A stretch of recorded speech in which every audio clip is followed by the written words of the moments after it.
बोलो गुरुदेव भगवान की जय। अष्टावक्र गीता को बेस बनाकर इस भगवान की बातें यूट्यूब चैनल पर हम ज्ञान, मुक्ति और वैराग्य से संबंधित कुछ और बातें आपके समक्ष लेकर उपस्थित हुए हैं।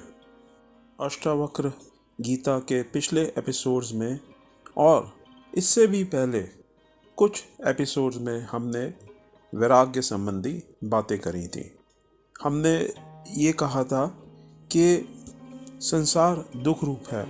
जब ये दृष्टि पक्की होने लगती है और संसार ब्रह्म रूप है, जब ये दृष्टि भी पक्की होने लगती है, तब कहीं जाके संसार से वैराग्य उत्पन्न होता है।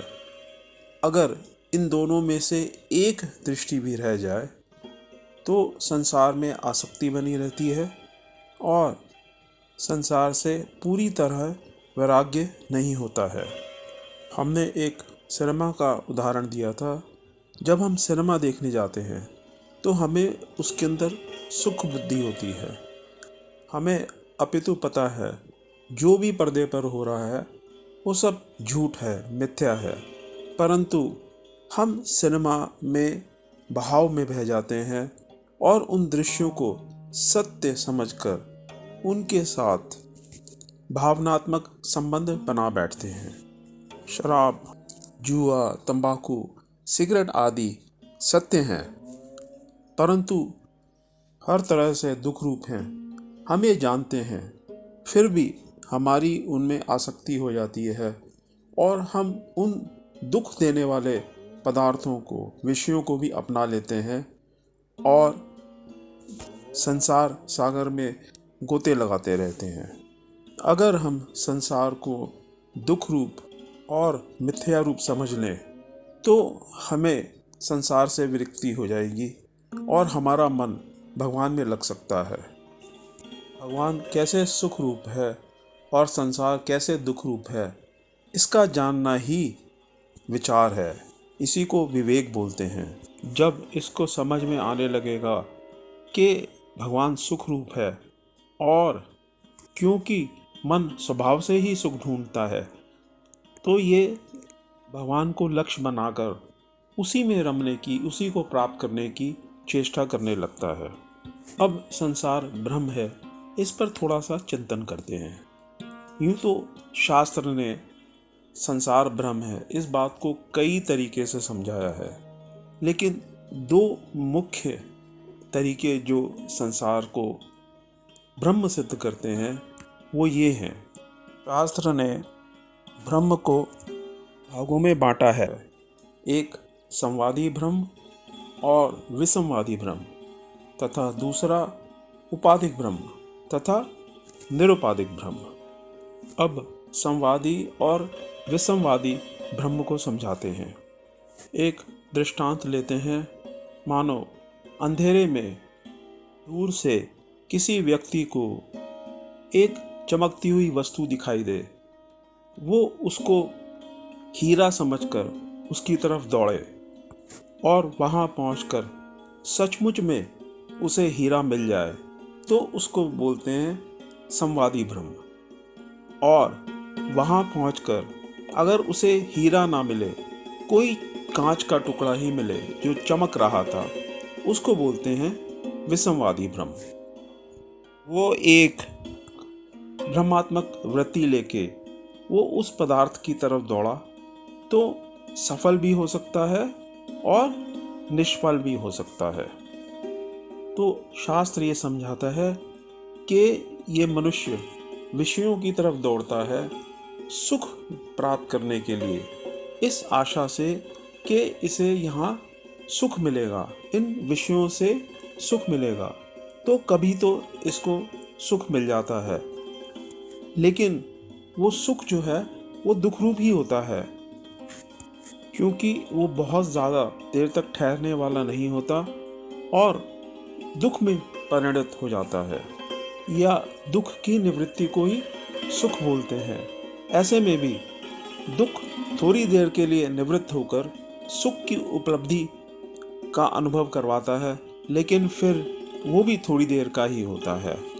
इसको बोला संवादी ब्रह्म। वैसे ही जब मनुष्य किसी विषय की तरफ सुख बुद्धि से प्रेरित होता है, लेकिन उसको मिलता अल्टीमेटली दुख ही है, उसे सुख शुरू से ही नहीं मिलता, तो उसको बोलते हैं विसंवादी भ्रम।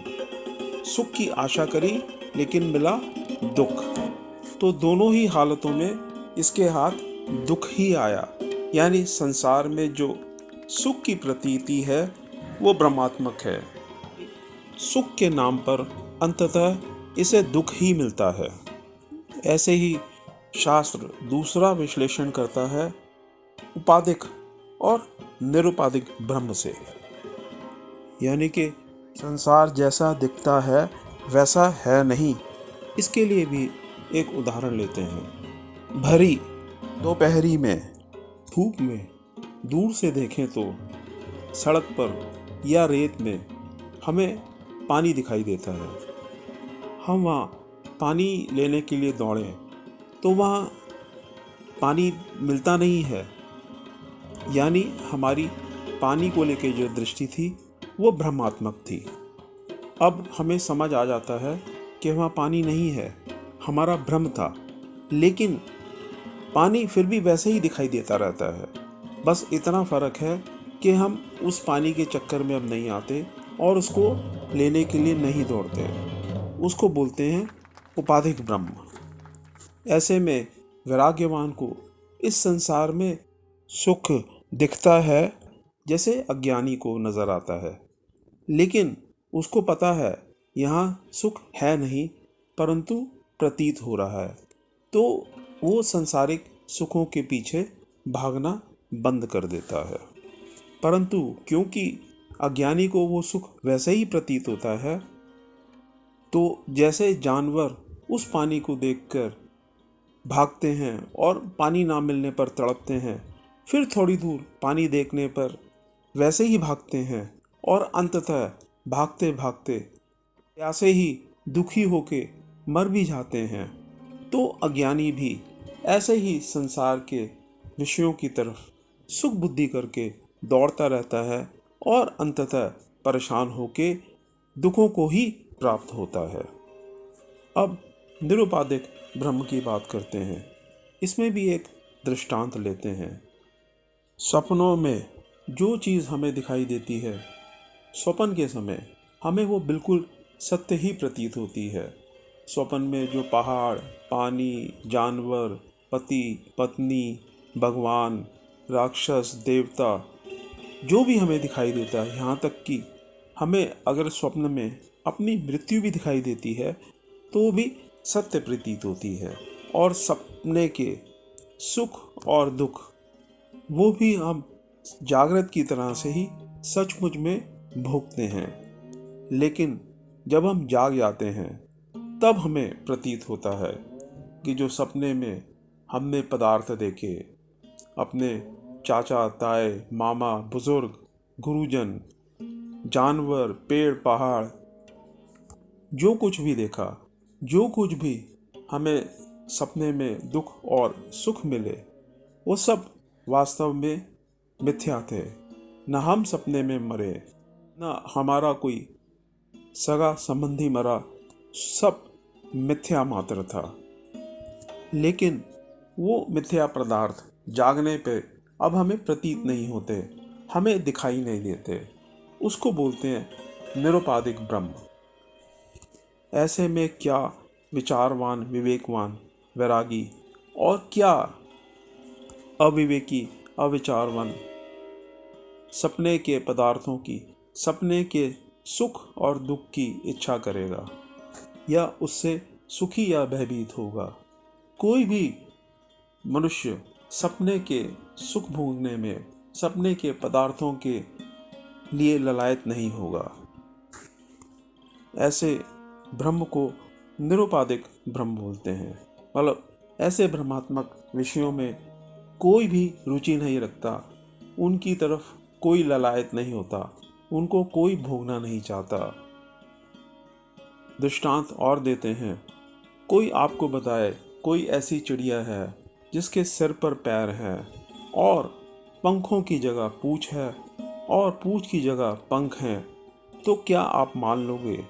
कोई भी विचारशील, चाहे वो वैरागी हो, चाहे वो वैरागी ना हो, चाहे वो विचारशील हो, चाहे वो विचारवान ना हो, वो इस तरह के किसी पदार्थ की तरफ आकर्षित नहीं होगा, ना उसे देखने की इच्छा होगी, क्योंकि उसको पता है कि इस तरह का पदार्थ मात्र ब्रह्मात्मक ही हो सकता है। इस तरह के पदार्थ को निरुपाधिक ब्रह्म बोलेंगे।